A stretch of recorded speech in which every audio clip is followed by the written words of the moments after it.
kampanyahan kay Yorme Isko Moreno. Yan, puntahan na natin 'tong sinasabi, ni Senator Chis Escudero. Buti na lang talaga, magaling ang ating, Senate President, hindi bugok, 'di ba? Kasi kung bugok po ang ating Senate President, kawawa mga Pilipino.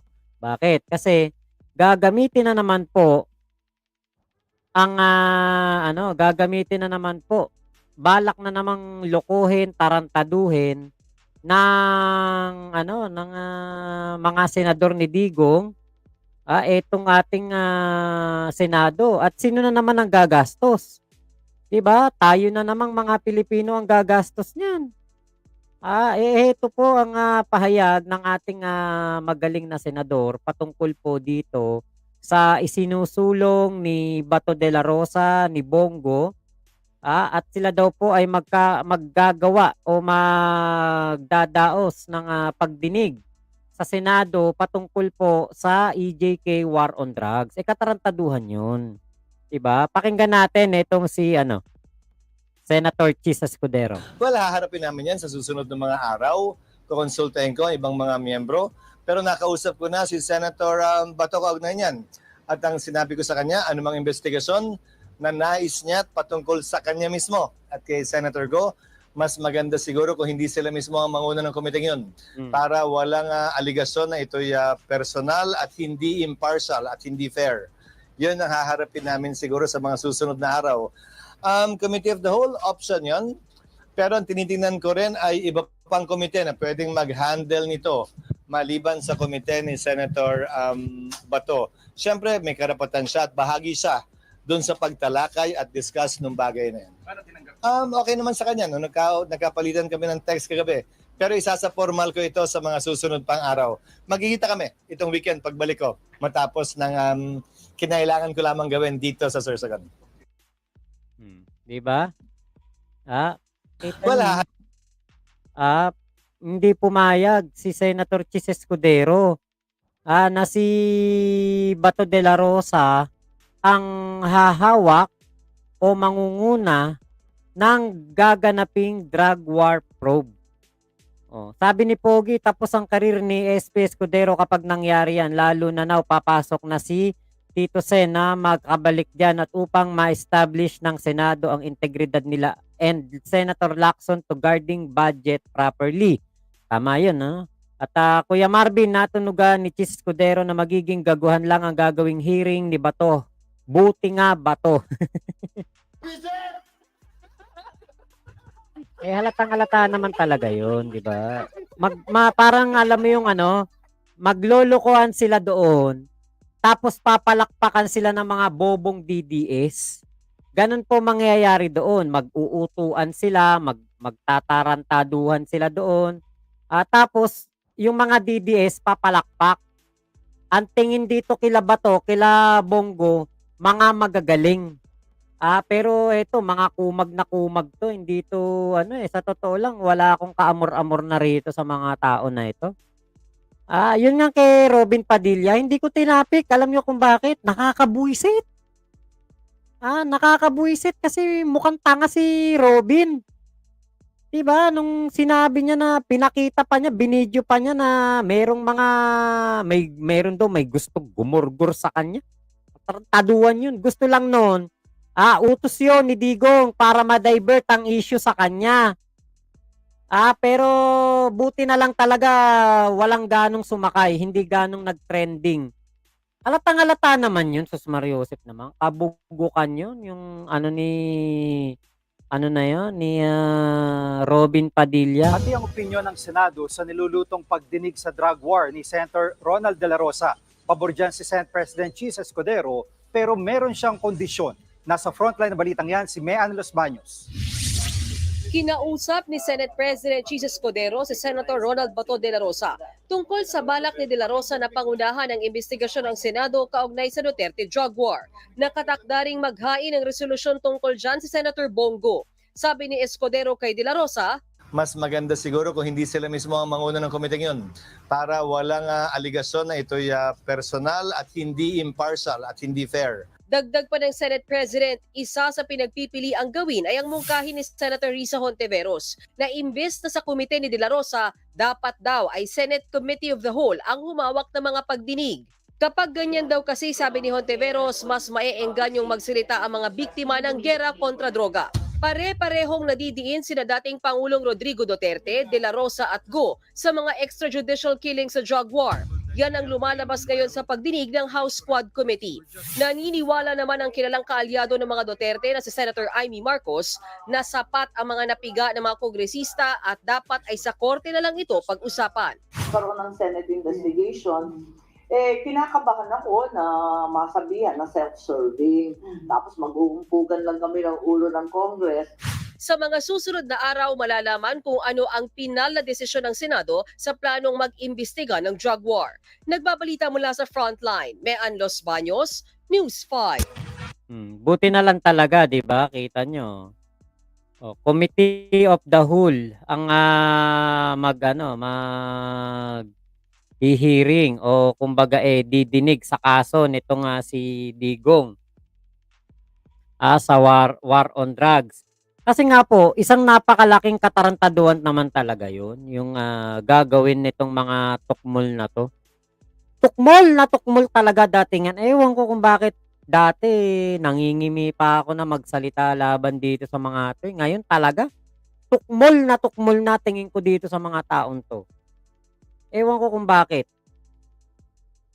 'Di ba? Kasi katulad niyan, merong Quadcom hearing.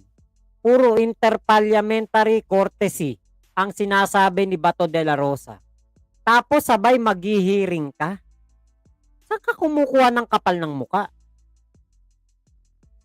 Diba? Hindi hindi bagay. Diba? Magsasabi na ginagalang ko ika-kongreso. Tapos magpapahiring ka din? Binobobo mo ba mga Pilipino? Alam namin, uto-uto mga DDS. Pero kami, na mga pro-government, hindi nyo kami mauuto sa gagawin yung sarswela. Diba Naininita Umali? Kuya Juanito Tumamaw? Ay, sabi nga ni Kuya Pogi, kung kay Zubiri, pwede pa yan. Kaya nga tinanggal, puro pabor ang ginawa sa kapwa senador. Matalino yan si Escudero, kaya alam niya na gagawin. About issue, wala ka ng integrity, dignity, tapos Kenkoy na moro-moro pa. Amadno Sarani, solid Duterte pa rin. Okay lang naman po yan. Wala pong problema. Kahit kami dati, solid Duterte kami. Tanga kami dati Pero ngayon, tumalino na po kami. Hindi po masama maging tanga. Pero ang yung habang buhay kang tanga, yun po yung masama. Diba? Sabi ni Kuya Pogi, humabol pa si Amy. Wala ka nang maloloko kundi sarili mo na lang. Tignan natin kung gaano na ba kalayo ang inabante ng bansa natin. Gaya pa ba ng 90s and 20s o hindi tayo natuto na magpauto pa sa hinaharap? Yan, Naininita Umali, pang number 25 likes. Oy, palike naman mahina na nga views natin pag live. Ayaw nyo pang mag-like. Palike naman po. Kung ayaw nyo, wag nyo. Eutropia Makalina, nga, mukha pa lang ni Robin Padilla, nakakabwisit na. Tapos magsusuklay pa ng bigote. Tukmol na tukmol, tapos magmumukbang. May kanin pa sa bibig. Tangin na si Robin. Bugok na bugok no? Ay, nako talaga, Kuya Marvin. Tuwan-tuwa. Marjorie Christine Quezon, ayan, no to any Dutertes, no? Ayun, matalino to. Kapag kasi ikaw maka-Duterte ka, bobo ka na. Bakit? Binaon tayo sa utang. Puro korupsyon. Pinamigay ang West Philippine Sea. Tapos yung issue ng Pogo. Tapos yung mga lipat pondo na hindi malaman kung saan napunta yung mga pera ng PhilHealth at ng DOH. Kung saan napunta yung pera, napariwara yung pera ng taong bayan. Tapos ngayon dito sa AJK, napakarami na nadamay ng mga inosente, mga mayor, mga pulis, mga kung sino-sinong mga personalidad, Kalaban sa politika, idinawit ni Digong sa drugs. Kapag kalaban ka ni Digong, drug lord ka. May connection ka sa droga. Diba? Ganun ang ginawa ni Digong. Kuya Juanito Tumamaw, kawawa naman mga naniniwala pa sa mga Duterte. Ayaw pangagising sa katotohanan. Eh, yun nga po hanggang ngayon, lasing pa rin sila sa mga sinabi ni Digong na I hate drugs. Yung pala, I hate drugs pag hindi galing kay Michael Yang. Tagay lang kayo dyan, Tagay lang kayo dyan, Kuya Juanito Tumamaw, Tagay lang. Ano yun? Ba't gumaganon? Drink moderately. Ayan. Iba po. Buti na lang itong si Amy Marcos nakaisip. Idemanda na lang daw tong sila, Sila Bato de la Rosa, sila Digong. Diba? Nako. Kasi kahit papaano, naging dating presidente si Digong, meron pa pong meron pa pong mga cronies dito yan. Meron pa pong mga nakapwesto yan na mga dating tropa pips niya. Nakapwesto pa rin po yan. Kaya po hindi po pwedeng sabihin na na yung na lang sila i-demanda. Hindi po pwedeng ganun na demanda kagad. Kailangan po talaga ng malalim na investigasyon dahil ito pong mga to malinis po itong tumarabaho, itong sila Bato, sila Digong, sila Bato. 'Di ba ano ang sinasabi nila? Maglabas kayo ng ebidensya. 'Di ba? Yan ang sinasabi ni Bato de la Rosa. Napanood niyo ba 'yon? Yung sinabi ni Bato, maglabas kayo ng ebidensya. Napakayabang. 'Di ba? Tapos kapag may nilabas na ebidensya, ang sasabihin naman nila, gawa-gawa lang yan. Fabricated. Ganyan ang sasabihin niya mga yan. Bakit natin nasasabi yan? Ganyan ginawa nila noon Diba? Ganyan ginawa nila noon Yan ang kanilang trabaho noon. Yan ang ginagawa nila. Yan ang pinakita nila sa atin. Mamaya, may papakita po ako sa inyong ito, panoorin muna natin tong video na to. Hindi nangangamba si Senador Ronald Bato de la Rosa sa alegasyon na ibinabato sa kanya mula sa pagdinig ng House Quadruple Committee. Partikular sa sinasabing partisipasyon niya sa reward system sa War on Drugs campaign ng administrasyon ni dating Pangulong Rodrigo Duterte. Ayon sa nooy PNP Chief at gayon Senador de la Rosa, malinis ang kanyang konsensya. Isa pa sila ring evidence dahil paano kung maka-counter kung hindi ko alam kung anong evidence hawak nila. Hindi ko alam talaga kung ano yung hawak nila na evidence.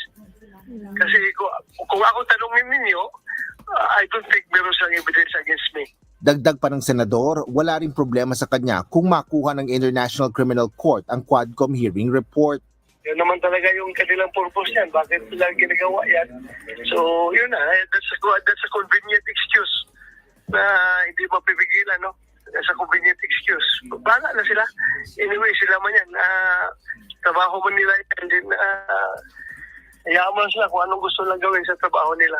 Sinabi ni Quadcom Co-Chairperson Congressman Robert Ace Barbers noong Martes na hindi nila isusumite sa ICC ang findings ng panel kaugnay sa mga umano'y human rights violation sa ilalim ng kampanya kontra illegal na droga ng Duterte administration.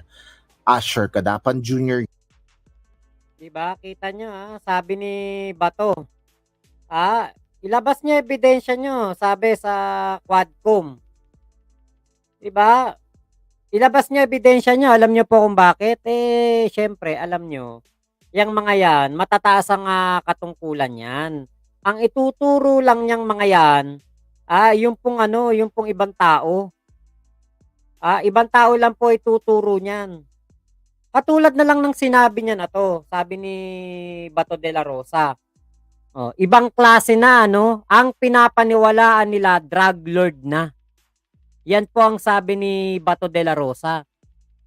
Drug lord na ang kanilang pinaniniwalaan para idiin ang Duterte allies. Drug lord na ang kanilang spokesperson. Aba, teka, Senator Bato, nakalimutan mo ba? Noong Senate hearing, laban kay De Lima, laban sa mga bilibid drug trade, sa mga drug lord doon sa bilibid, sino ang katabi ni Kerwin Espinosa na bulong ng bulong kay Kerwin? Di ba ikaw ba to? Di ba? Nakalimutan mo ba yun ba to? Katabing katabi ka ni Kerwin Espinosa? Makakalimutan yata tong si Bato eh. Chief PNP ka pa noon. Katabi mo si Kerwin Espinosa. Bulong ka ng bulong kay Kerwin. Bukas po ilalive natin yan. Bukas ng tanghali. Papakita ko po sa inyo. Tinutukmol tayo nitong si Bato eh. Sino ba pinaniwalaan no ng DOJ?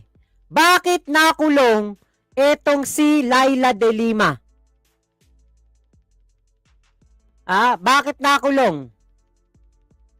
Di ba dahil kay Kerwin? Dahil sa mga sinabi ni Kerwin Espinosa sa kanyang mga pahayag. Masunan yung pinaniwalaan tong drug lord na sinasabi ninyo. Ngayon, ibabalik nyo sa amin, ibabalik nyo sa Quadcom, ang sasabihin ninyo, pinaniniwalaan ng Quadcom ang drug lord. At least ito ngayon, walang pineperwisyong tao. Walang nakakulong ng 6 na taon, 7 taon.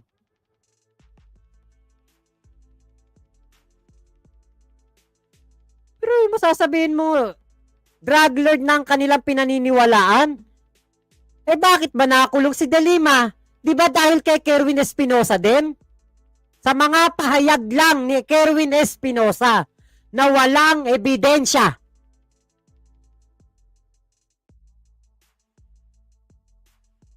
Puro salita lang.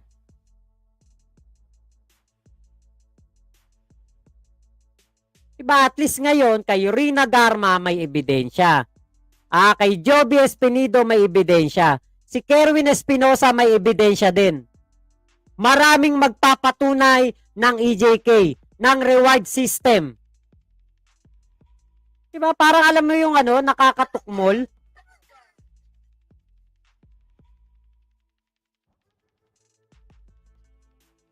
Parang nakakatukmol kayo eh. Ginagawa niyong tukmol mga Pilipino eh. Dahil dyan sa mga ganyang salita eh.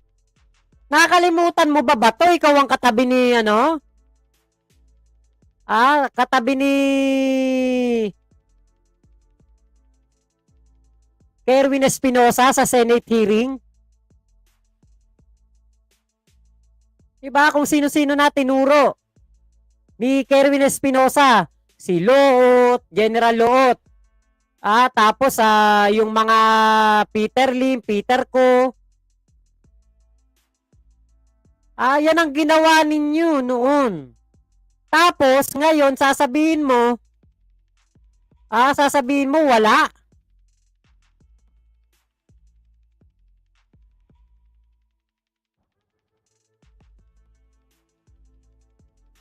Pinaniniwalaan itong mga itong drug lord na to. Pinaniwalaan nyo yan ng una. Si Rowena Garma. O Kernel yan. Si Joby Espinido. Si Edelberto Leonardo. Yan, mga pulis yan.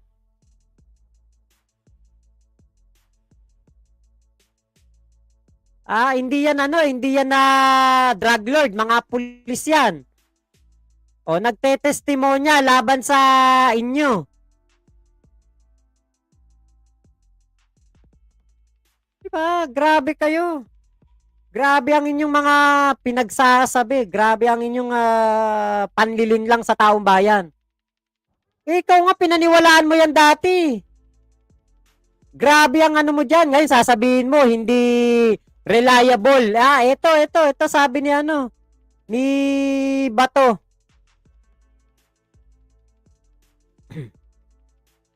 Suntukin ko siya sa mukha. Kung makita ko siya, sinungaling yan.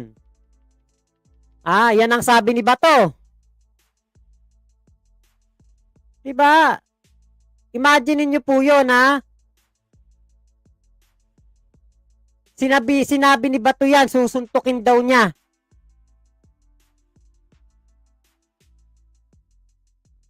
Diba?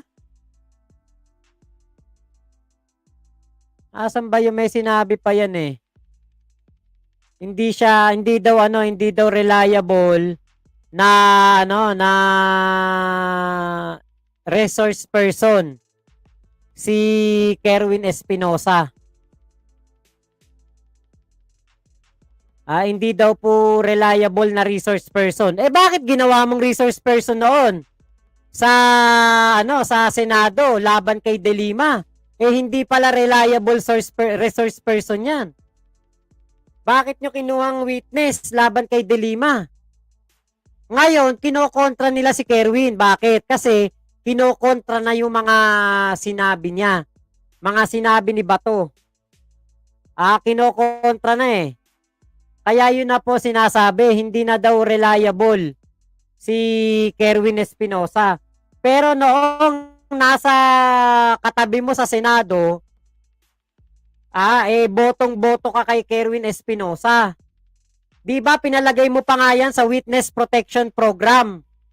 Kaya doon nakulong sa NBI. Di ba?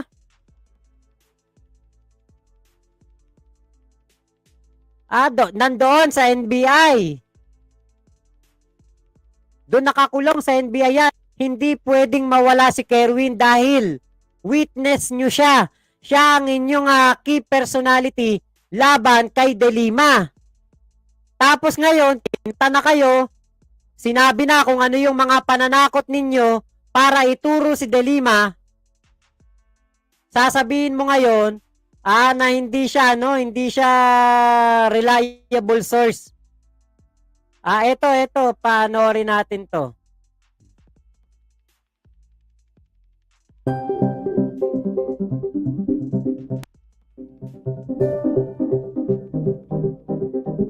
Sabi niya rito, hindi pala to, ano lang pala to, visual lang pala to. Sabi dito, nagsasalita siya, halatang minememorize niya. Nag-iisip siya habang nagsasalita siya, hindi spontaneous ba? Sabi nga ni Kerwin, na-stroke siya. Kaya ganun siya magsalita. Nung umuwi si Kerwin Espinosa, in-interview mo doon sa NAIA at nung nandoon sa Senate hearing laban kay De Lima, ganyan na magsalita si Kerwin.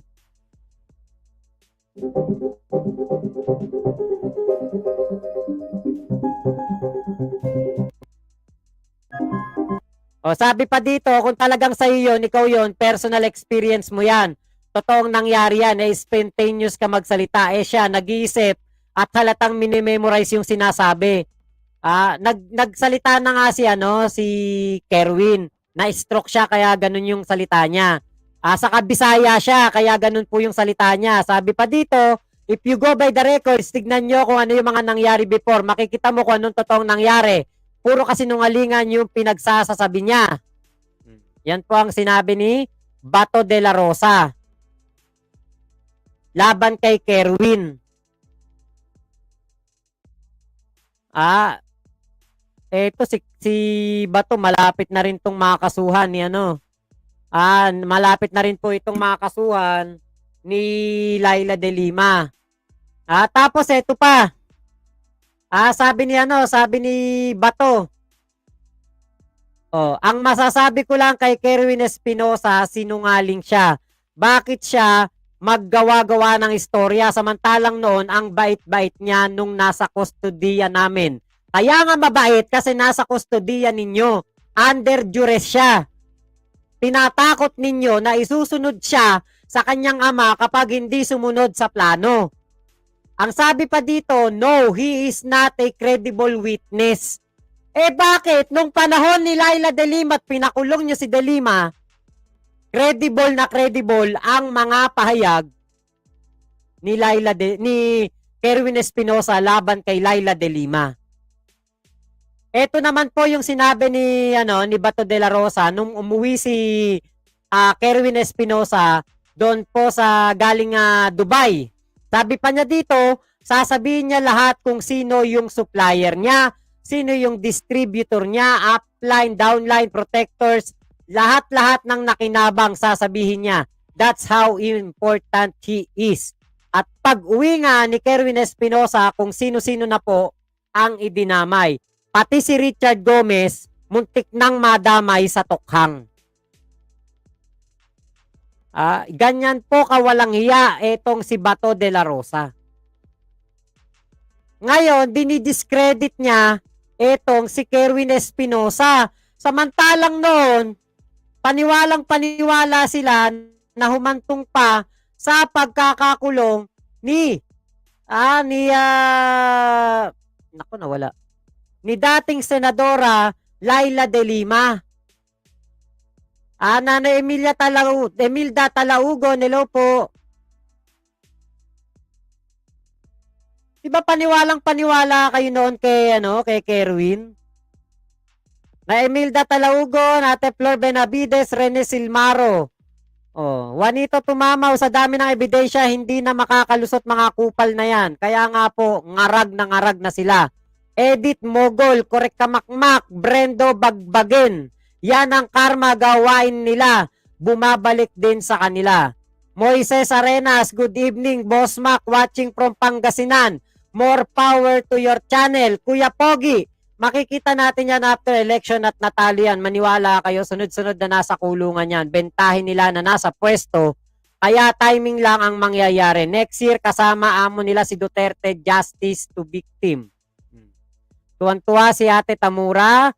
Edith Mogol, nakakayak ang buhay ng pinaggugurgur nila. Kuya Jerome Recalde, sa sobrang linis, sumingaw na ang baho nila. Ayan ngayon, umaalingasaw na. Ayun nga po. Eto, Kuya Pogi. Kaya nga hindi mo pa rin maramdaman ngayon ang pagsisikap ni BBM dahil ang mga criminal charge na ginawa nila, Pogo, EJK, pati sila iniisip pa imbes na mas malayo na ang tinakbo ng gobyerno at Pilipino. Tama. Sakit sa ulo lang yan pati si BP Sara. Juanito Tumamaw, salamat sa live mo. Boss Mac, more power. Thank you po. Hana, Kananya Poras, dati, now, wag na. Kuya Marvin, dapat dyan sa mga Duterte, ikulong lahat kasama ng mga himod tae niya. Yun nga sana nga. Moises Arenas, good evening, Boss Mac, watching from Pangasinan. Bad shot na mga pro-China at EJK operator dito sa amin. Ay, nako.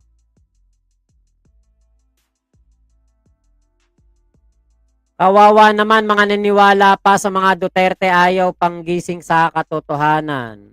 Diba? Wala mga tatanga-tanga yung mga sumusuporta kay kay Digong. Diba? Masyadong tong si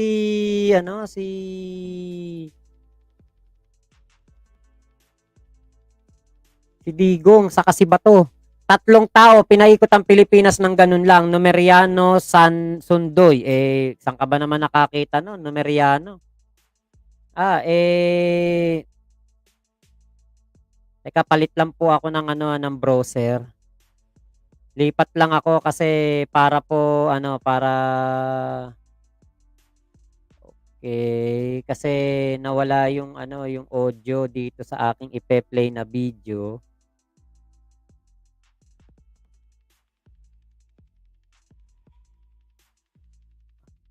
Okay, lipat lang po ako ng browser.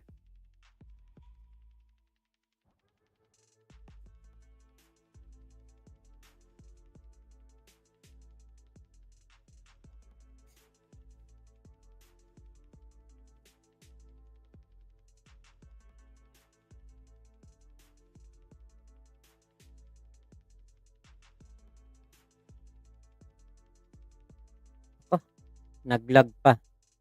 Nakikita niyo pa po ba ako?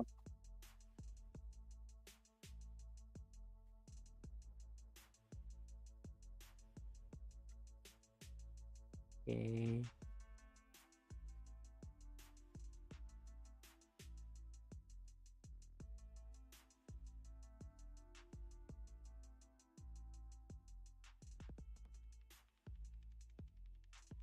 Ayun, okey, okey. Okay, puntahan naman natin ngayon itong, patungkol po dito kay, Bongo. Natutukmol-tukmol din. Tukmol na yung tingin ko ngayon dito kay Bongo, eh. Dati, kagalang-galang 'to, eh, ngayon wala na. Tukmol na din ang galawan nitong si Bongo. Kasi ano po, eh,